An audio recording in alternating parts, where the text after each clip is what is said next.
back window is. Oh god, that's dirty.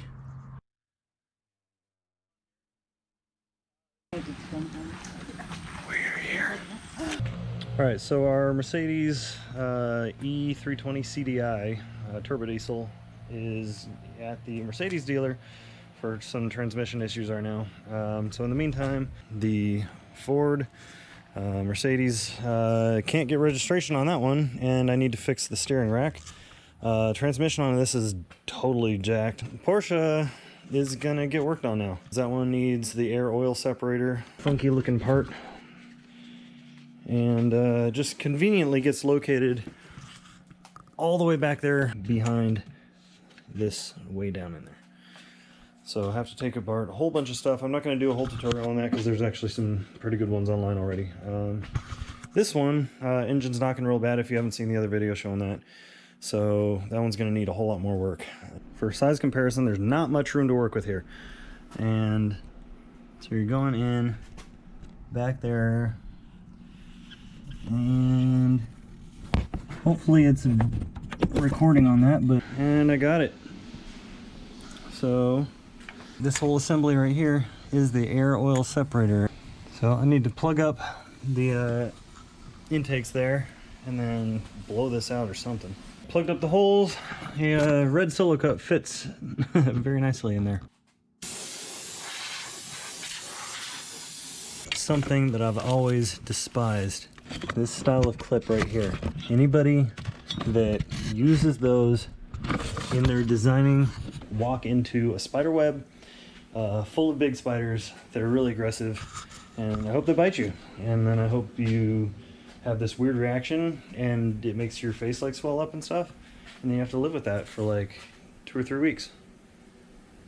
I said it. So fun continues here. This little bracket piece mounted right there has those connecting into some hoses here. So the hose right here, I managed to get it out of, and this is how I did it. That plastic in there is really, really brittle. And then just pull it out. Since that tube piece is broken and that included a little bracket, then I made a new little bracket out of just some of that stuff to keep it from touching the belt. So time to put the throttle body back in. This is not the one that came on the car. This one I got from Porsche. This goes to a GT3. The difference between the original one and this one is 17 horsepower according to Porsche themselves. I did notice a difference when I swapped them out. The car sounds a little bit more aggressive too, which is always cool. So this might take the cake in absolute worst design I have ever encountered. This thing, with all of its stupid angles and parts jutting out like this, that, it has to get back into there. This bracket right here has to go inside that part right there. This is made more difficult by all of these things trying to get in your way. All these really important brittle things down in here. The brittle connector on the bottom down here. And then the fact that it really just doesn't even fit. I mean, it will when it's in place, but getting it there. So the only reason why I can even get it that far is because I lowered the engine down about 2 inches.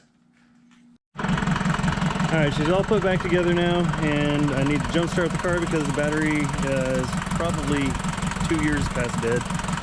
And so we got Old Faithful here. Pretty much ready to start right now. So I'm gonna go ahead and set the camera up for the best sound and to show the smoke that comes out, because there will be smoke. I'm just hoping that the smoke stops after a while, because that's what the whole job was for.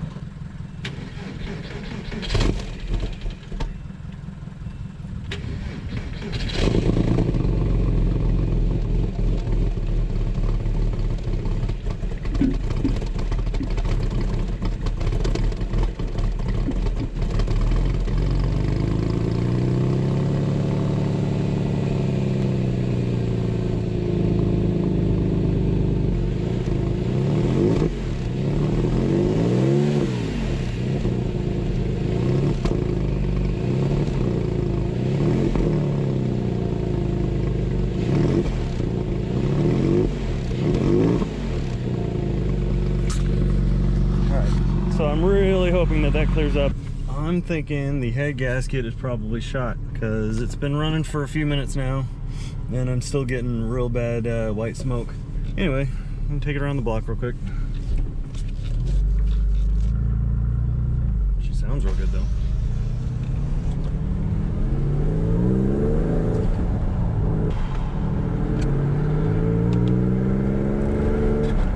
So the good news is that it's clearing up slowly but surely.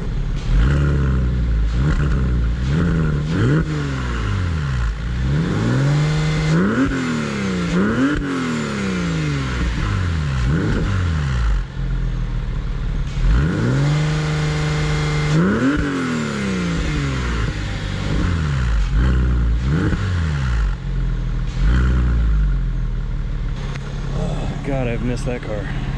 She is doing fantastic now, not smoking anymore. I mean, she might still when I rev her up or something, but check this out. Nice and clean back here. Shout out to Leftovers Band, by the way.